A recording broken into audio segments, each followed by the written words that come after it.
Hey guys, welcome back to another Flesh and Blood video.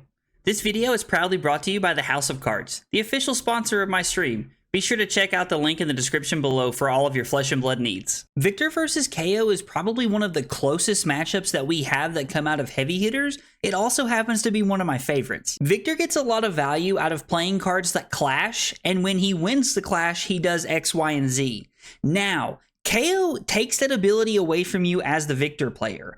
Kayo has a lot of ability to not only win the clashes, but tie quite regularly because of Kayo's hero ability. When you pair the fact that Kayo can actually win the clashes against Victor with the fact that Kayo can use cards like Cast Bones and Blood Rush Bellow to output an insane amount of damage, it makes for a very close and grindy game. Thanks for stopping by, guys. I hope you enjoyed the match. Okay, so playing into Kayo, we were forced to go first, which I'm not a huge fan of. I definitely much rather go second if I can.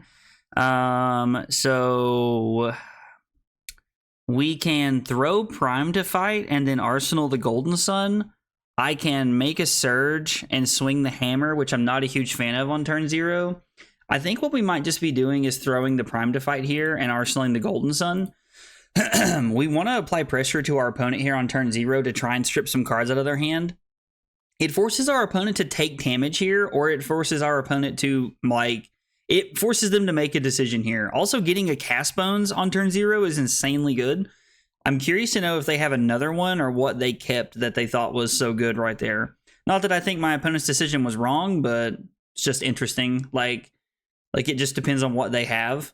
I mean, if we block Chokeslam right here, I think we'll wait on the Civic Steps, maybe.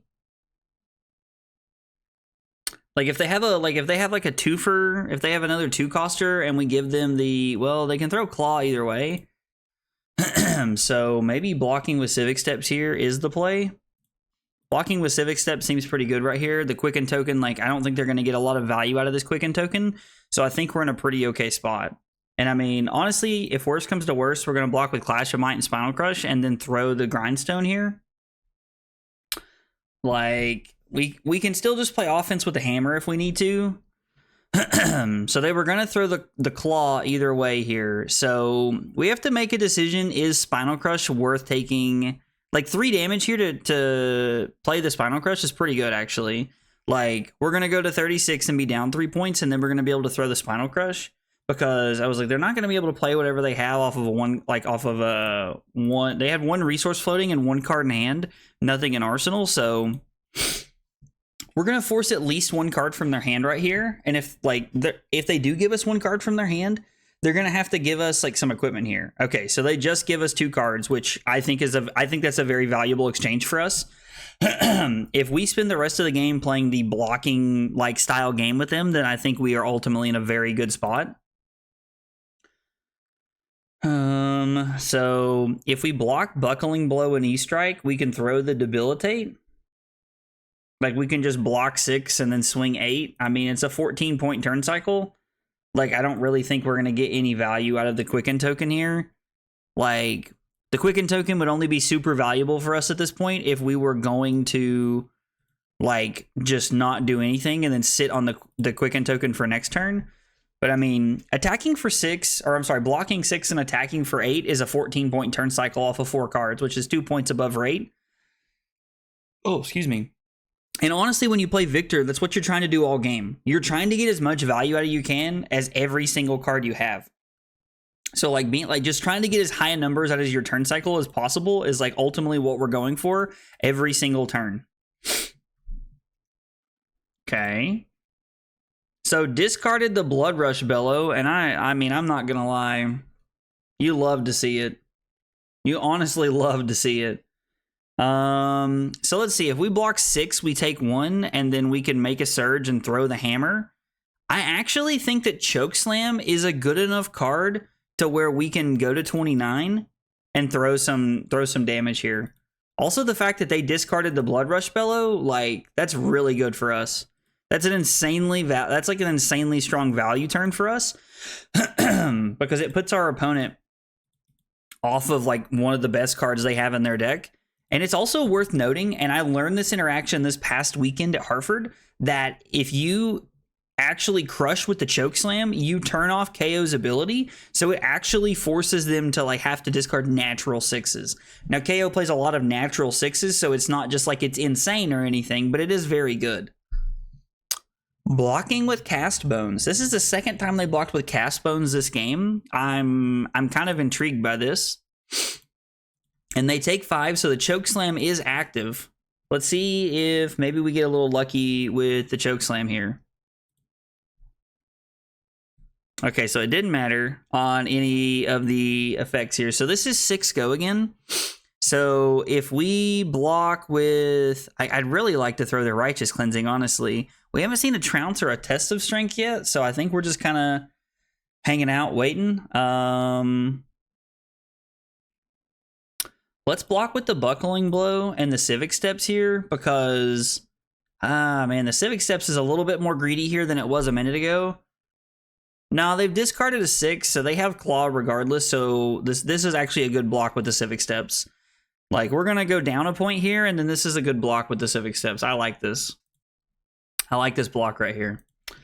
I'm thinking that this hand might just be block with everything here. Like, they've presented a very solid hand, so maybe we just want to block with everything. So what I'm going to do is I'm going to block with the Disable, and we'll see what they throw after this. So this is Riled Up for 5. I mean, I can block 3, go to 25, and then swing the hammer. I really want to wait to use a gold with the Golden Sun here. Like, I want to like hit a Test of Strength. I want to hit a Trounce. I want to hit something solid to really make this card worth it. Let's block 3 and throw the hammer here. We'll just, yeah, we'll go to 25, and then we'll just swing the hammer.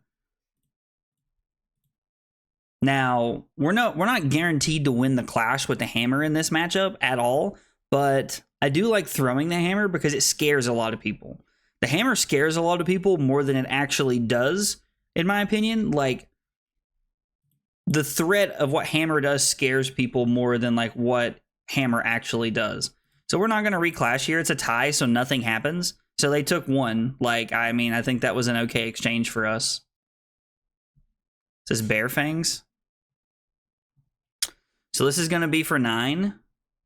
So let's see, 9, and they create a Might token. So I'm probably just supposed to block 9 and swing the hammer here, right? Like, keep the Cranial Crush in my hand.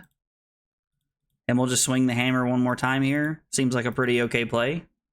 Like, we're not taking any damage, and we're playing our best Oldhim impression right here with with what we're doing the last couple of turns, where we're just blocking and throwing the hammer. I mean, so they do get a card back off of that, which is kind of cool for them. Like, I mean, that was actually ended up being a pretty good exchange. The hammer getting rid of the Beast Within, like, actually gave them a lot of value right there.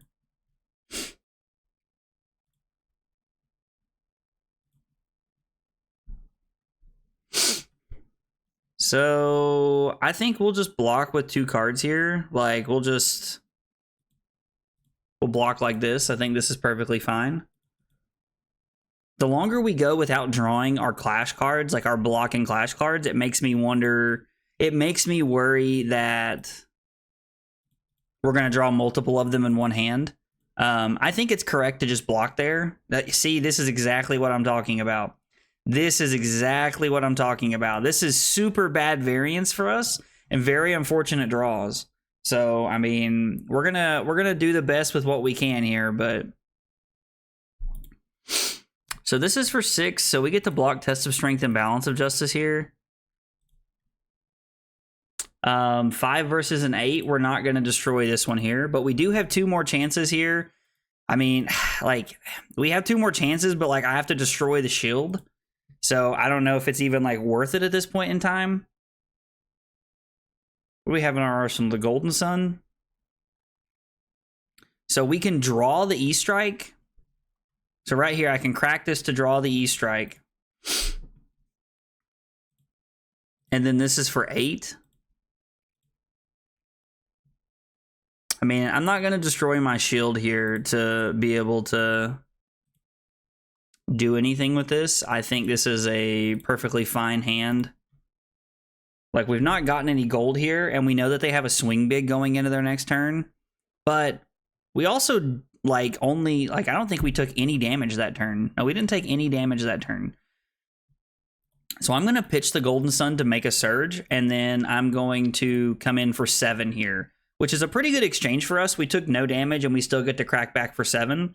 Now, we did have to give up the Balance of Justice for it, but again, like that was the first chance we've really had to use Balance of Justice because they discarded a Blood Rush earlier in the game, and then they actually played one right there. So there's only one... There it is. There's only one Blood Rush and one Cast Bones left in their deck, and they just played the last Blood Rush in their deck. So at this point, like, we're just kind of hanging out.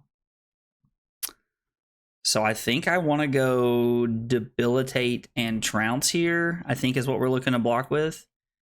6 versus a 7. I mean, no, we're not gonna reclash here, and then we have a 6 versus a 6. So nothing happens. This is very unfortunate for us. Like, we have yet to win any clashes. Now, to be fair, we saw all 3 Tests of Strengths in one hand, which I think is not a good look for us. Like, we'll just go ahead and block 6 here. And no, we know it's just a tie, which is fine. Wait, why did we reveal Thunk and not create Might tokens? All right, so something's not coded correctly on Talishar, because when we reveal that from a clash, right? When you win a clash revealing this. Okay, gotcha. So, yeah, it's only when you win a clash. I completely forgot about that text of the card, which is kind of important.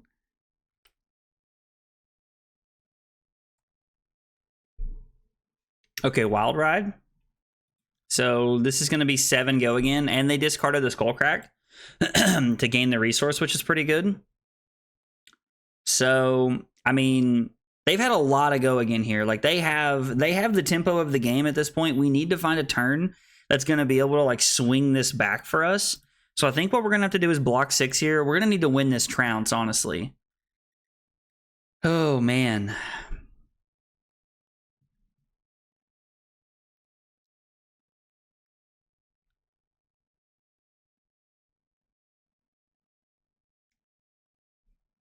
I think we'll say no. And then we win the second one. So we would have won, and then we needed to hit a 7. So we'll see what's after the Macho Grande here when we draw up to see, like, how that would have played out for us. I think I need to keep the Spinal Crush here. I think I need to be able to, like, arsenal the Spinal Crush. Okay, so they're only looking at... Okay, so they are drawing cards here. They're using all the gold tokens that we gave them, which is very unfortunate, but I mean, that's fine. We weren't going to block anyway, so that's perfectly okay here. And then I'm just going to arsenal the Spinal Crush, and we'll see what is after the Macho Grande. So we actually, if we destroyed the shield, we would have won the Trounce, which means we would have drawn into the Prime to fight, which would have been an extra card to block with, which would have been really good. Man, I was like, I need them to roll a 1. I know the chances are super low, but man, if we ever get to a chance to where they, like, draw a 1 there, that would be so good for us. So what is this for 9? So, I mean, this is an interesting thought. Man, I guess we can't. We don't have a 3rd blue. So there's no way to, like, get everything we want and make this happen. I can't really take 6 here. Like, I also, I want to, like, block with my equipment, but I also want to wait on it. So if I block Prime to fight here, I could make a surge and throw Spinal and then arsenal the other Spinal. Like, let's go to 10 and let's see what'll happen.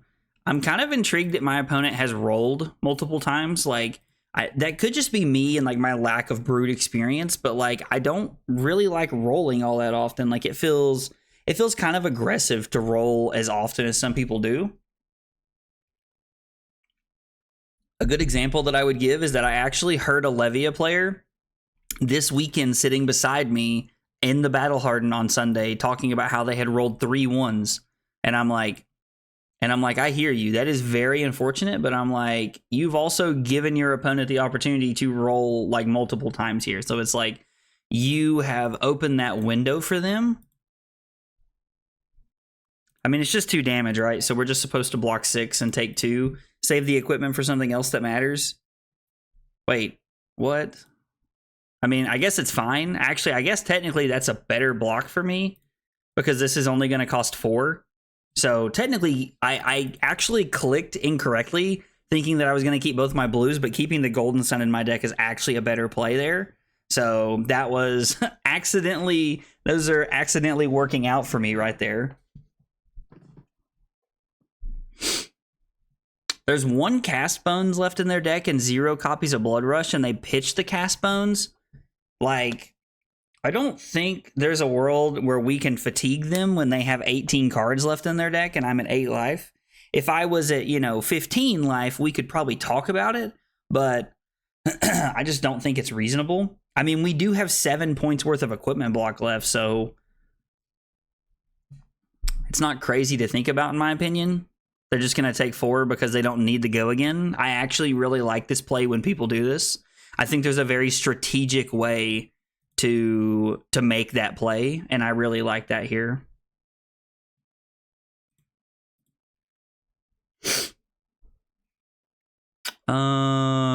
I kind of like blocking this way. I guess we'll do the Clash of Might first. Hopefully, okay. You love to see that. And that means we're going to win the first one. And then we're going to lose this one. So do I want to destroy this gold to make this happen? Honestly, the 1 point is worth potentially winning this here. So I'm going to say yes. I'm going to destroy my shield. I'm going to put mine on the bottom. And then we're going to win because we hit a Debilitate.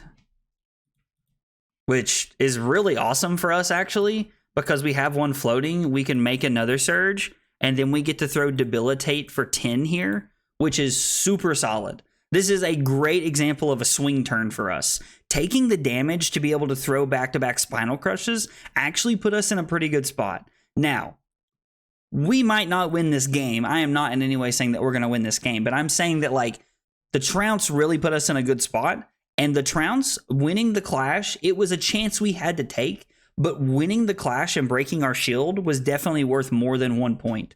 Like, we literally were only going to swing Hammer for 5, but now we're throwing Debilitate for 10 and setting up a Red Thunderquake in our arsenal, which is really good. Like, this is turned around to be a pretty solid turn for us. And, like, as long as we're continuing to attack like this and pressuring them, they have to respect the fatigue aspect of this. Because if you let Guardian just attack you and attack you and attack you, you will run out of deck.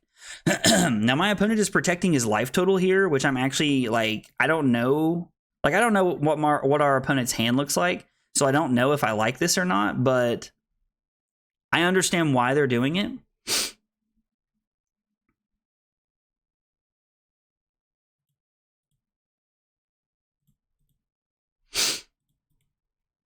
So we get our Thunderquake back. I can actually throw the Golden Sun for 10 overpower here because of the Surge and then Arsenal the Thunderquake. And I like this play better because Thunderquake is a good card to have in Arsenal when you're not on a Seismic Surge turn.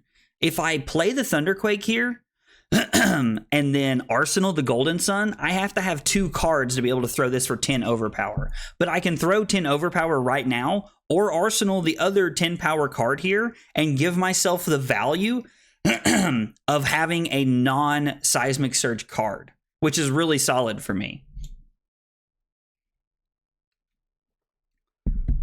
The other thing that's looking pretty good for us is the fact that we still have 6 points worth of equipment block. Like, they're also getting to the point to where their hands probably aren't super great at this point. Like, that's kind of scary. So this is 6 go again. So I'm going to give Disable and the Gauntlets of Iron Will go to 6.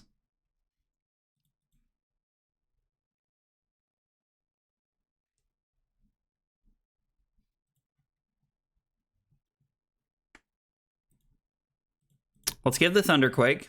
I honestly I wonder if this is the Cast Bones. They're going to draw a card here. Okay. I mean, I can't really go to 4 knowing that there's 2 Reckless Swings in their deck and that they are putting 6 powers back in. So, like, I can't really afford to take 2 more life here. Not in, like, play the game. Excuse me. The way that I think it needs to be played.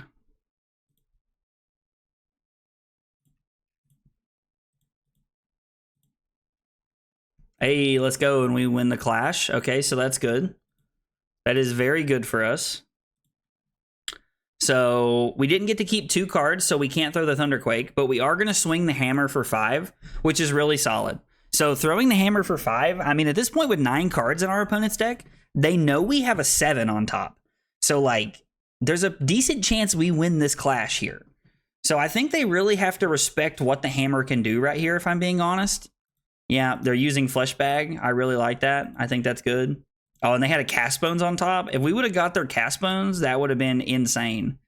Like, if we'd have got their last Cast Bones right there, like, that's a real good value for us. Oh, God. That's terrifying. My opponent may not have needed a 6, but I was like, he's probably going to crack the gold since he did roll a 6. I actually really like that play.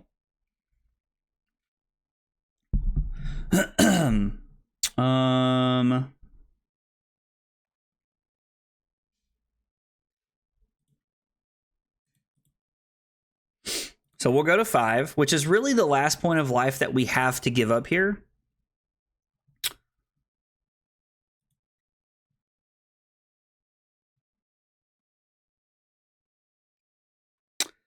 I'm going to block 5 and see if they have something to throw here on their last card.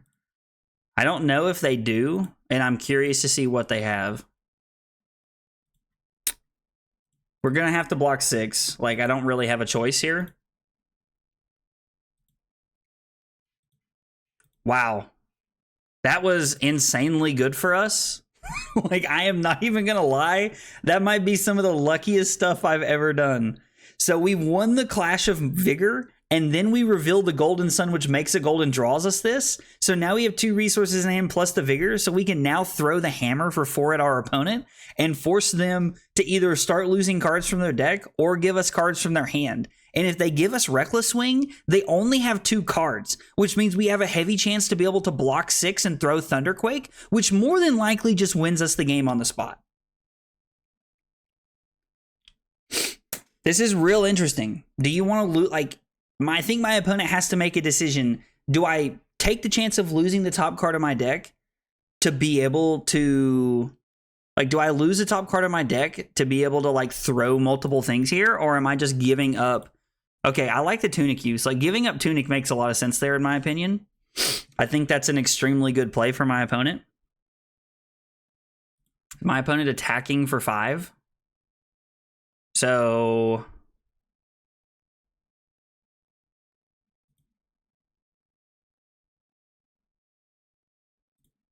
I really don't want to give them the resource here. Like, I really don't want to, like, clash with them. So we do get to throw 10 here, which is, like, awesome. Like, them having an off turn for us to throw 10, like, I'm not going to say locks up the game, but man, does it put us in a really good spot. Because I know they have a Reckless Swing in their hand. Like, so they can technically deal some damage to us, but at what cost? Reckless Swing works when your opponent goes into the life total to let it work. So, I mean, I think this is really good. Like, I like this.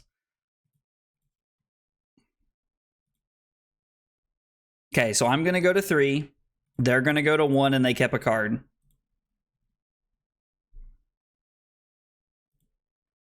And then we're going to block Chokeslam, take nothing, and then throw our last Golden Sun with Overpower here. Or maybe there's one more. I honestly can't remember. I don't think it really matters. We weren't going to be able to throw another one with Overpower, but man, hitting the Golden Sun off the top on the Clash to, like, win that was insane. Our opponent's going to put us to 1 as, like, one last final effort here, and then they're going to die.